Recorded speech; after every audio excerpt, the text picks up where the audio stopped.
Good afternoon, people. I don't know if I've got that right. Oh, look at me, eh? What a beast, what a man. So we have another French beer. Yeah, another French beer. As I said on the last one, we were doing a collection of 3. This one was the one I wasn't sure about out of the 3, wasn't it? This was really out of our comfort zone. But It is. if you don't try these things, my philosophy is you're never going to know, innit? This is the, as you can see on there, the Dutchess de Lorraine. And yeah, in all due honesty, with all these, and this brewery, we should have probably got the bottles of everything. But the 2 kegs that we've had so far have been absolutely excellent. I mean, the unfiltered wheat beer, last week's review, Absolutely superb, yeah. was a real good one. But yeah, we went on this one. The one concern I've got of this is it's kind of a smoked beer and it's kind of got that whiskey thing. Well, they're not really my thing, neither And Michelle's. they're not mine either.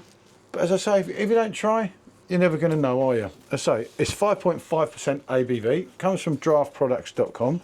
There's currently, funny enough, an offer on it at the moment in the pack of 3. So let's see. We've got one more beer as well that will be coming out from them, haven't we? Yeah. I say, do check back. This is the 3rd keg we've done of theirs over the course of time, isn't it? Yeah. Let's get this open anyway. Obviously, you know, with your 5 litre keg, keep it cold, turn the gas up and down. You can do it that way, or on draftproducts.com as well. You can buy the machines, which a lot of people find easier. It don't last that long with us too, and plus Michelle's son enjoys a few as well. Yeah, the beer always goes quick. So, like, as I say, the last keg did not last the evening, did it? No. It was one of them things. That's he who dares wins, and so on and so forth. Right, do you just turn it round at the top? No, not that way, innit? Oh, That's it. you get it right now. You hear that? So then you know you pull it out here and she is ready to pour. The key to success, and the only obvious thing you've got to do when you finish pouring, turn it back round. And It locks that gas it back locks in. the gas back in. We have had these kegs last days, haven't we? Not that they do, as I said half the time. You but do have to keep them refrigerated. yeah. Turn that gas off, but then it's going to last a little while. There we go, people. Here we go. And this way, you get a proper pint. Yeah, look at that. Hold on, I'm getting a bit brave with the head here. You were getting a bit brave. I was getting a bit silly there. Can they see what a wally I am? Yeah, they can. Okay, it's not so bad. But, you know, it's a French pour, like a German pour. I've got a pear in it as well. Unbelievable. Given in our household. Yeah. Right. There you are.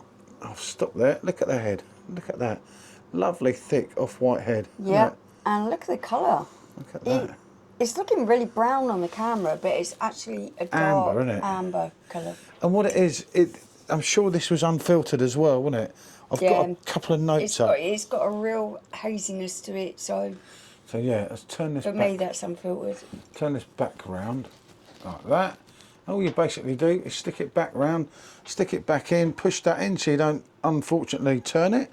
And there you go, that's ready to go back in the fridge after this. It's that easy with them. As I say, it is a machine as well, if you want to go that way. Do check that out. But yeah, as I say, yeah, it has got that amber colour, hasn't it? Moderate carbonation. And it's quite...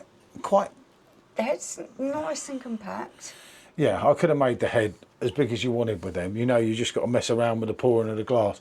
That's a good advantage of these 5 litre kegs. You can mess around. I say these are in... It's not northern France, it's southern France, isn't it, I think? I don't know. I can't remember where they are in France, but I say that's our 3rd one of them. And this was, as I say, I got this in part of a pack, and this was the risky one, wasn't it, out of the 3? It was. Because we know the 7% one, well, we've got a good idea that the 7% one that we're doing next is going to be good. And obviously we've done the wheat beer first, we've done the... Which was fantastic. So, what are we getting here? A little bit of toffee, a little bit of prune. Oh, God, it's got that smoky smell. Oh, God, yeah. But then I kind of halfway expected that. Yeah, that's what I was thinking. There's dried fruits there. What are they actually saying compared to us? Nose, woody, spicy, smoky, tubé, and caramel. Caramel Definitely. could say. Spice, yeah, there's a bit of spice. Woody, and obviously, definitely. it's definitely smoky. As I say, neither of us are huge smoky beer fans, but that's what makes it interesting, because you're testing your palate, and that is what we want to do more, isn't it? And I say, we personally have had some great French beers, haven't we? Absolutely great ones. But this is the one that, as I say, I was kind of, oh, where are we going with this? It's still quite cold. It might need a, but yeah.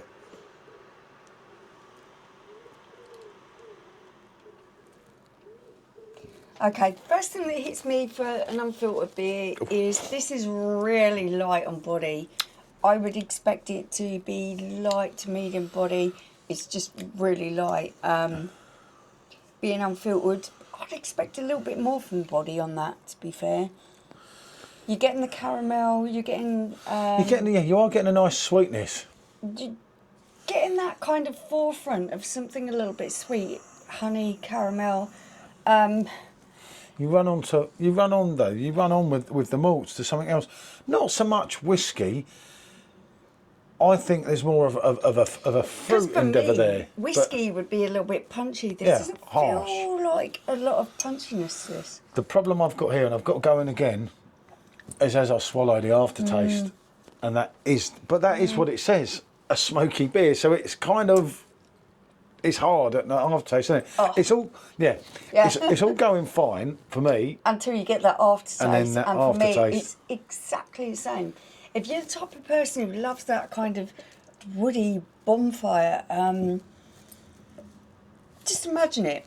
You're sat there as a kid, I don't know, at a barbecue or a beach party, and someone's lit a bonfire, and you've got that kind of burning wood kind of smell that you can almost taste. Yeah. That's what you're getting there with that. And then it hits you with that tobacco note. That's the one that, that's the one that I'm struggling with, because and it lingers. Yeah, but as you're running it around your palate, there's an absolutely lovely taste. Yeah. For me, it's spoilt by the ending, which is unfortunate. But again, that's just my opinion. I know a lot of people, when I've had smoky German beers before, and I put them out in beer groups, and they're like, "What are you going on about? That's beautiful." I think with smoky kind of beers, people like a little bit of balance. You do have that sweetness on the beginning, which kind of balances out that tobacco smokiness on the end. The balance is quite nice. It is. It's nice as it's running around you, isn't it? But the end bit kills it for me. What did they say? Flavour's not for you. You're not going to get on with this. Creamy foam, fine bubbles, and it does. But until I swallow it, at the end, it's running round me. And but the worst thing is for me, once you've got that taste on your palate, as soon as you put the glass up to your nose, you're smelling it on the aroma. Yeah, you've got to like smoky beers, but then it does say it's a smoky, spicy, whiskey fermented. For some people, that really is their thing. It's just not for me. It's great, It's great though that the brewery again are pushing boundaries. Yeah, and what I like about this, as I say, this is called Dutchess de Lorraine. It's actually the actual brewery. So what I do when I come across a beer where the flavours aren't quite to my palate, I try to rate them for how well they're balanced, how the beer feels in my mouth. This beer for me feels a little bit light. See? I would have liked it to have a little bit more body. It's unfiltered. I would have expected a little bit more from the body. Yeah, I get what you're saying with that. I thought the body was fine. I thought it ran around my mouth really well. And I did like the flavours. The flavours. The fruit, the spice. Do kind of balance themselves out quite well. Yeah. As I say, the thing that I did find hard is the end bit. Yeah. For me, that's really I think difficult. I would come back to this warmer when I'd had a couple. I would give this another go, definitely. Because it's only that end bit with the smokiness. For me, this is a no. Any beer that's got a real coffee taste to it is a no for me. I'm not big on coffee. Oh, right. My next one's coffee. The smoky kind of tobacco taste is a big no for me as well. That doesn't mean that I don't appreciate beers that incorporate that in their flavour. I just think they have to have it really well balanced. If I was going to give this beer a rating for its balance on the sweetness and smokiness, it gets it there. It gets a 7 for me because it's balancing really nicely. But yeah, I can go along with that. They're not my favourite flavours. It's not our thing, but we, as I say, we knew that. We wanted to, like the brewery are doing here, we want to push boundaries with us. We haven't tried a smoky beer since before this bar. Yeah, we didn't even have a bar. We were sitting outside. If you don't try things that are outside your comfort zone, you're never going to know what you like. So Yeah, and I will delve a bit further with this, obviously a bit later.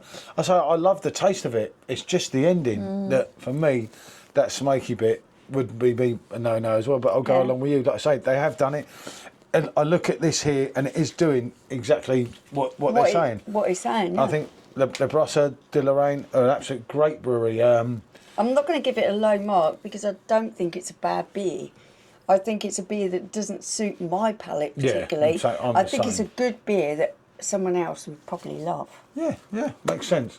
Right, what can we say? Thanks for watching. I hope this is interesting. Obviously, it's just not really our thing, but we can only be as honest as we can. Right, thanks for watching. Thanks. Bonjour.